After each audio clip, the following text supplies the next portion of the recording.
बिलावल भुट्टो ने नाम लिए बगैर नून लीग पर तंज के तीर चला दिए। नून लीग पर मोटरवेज में कमीशन लेने का इल्जाम आयद किया, जबकि बिलावल भुट्टो ने दावा किया कि ये हर चीज चोरी कर लेते हैं। Chairman Pakistan Peoples Party Bilawal Bhutto ने मुल्तान में जलसे से खिताब में नकल करने वालों को वोट के हवाले से क्या कहा, आइए देखते हैं।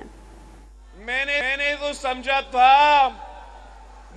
समझा था कि जब वो कहते थे कि गली गली में शोर है, तो मैंने समझा कि ये गली गली में शोर है वाला नारा वो इसलिए है कि वो अपने मोटरवेज बनाते हुए कमीशंस बना के पनामा के अपार्टमेंट्स खड़े कर देते हैं।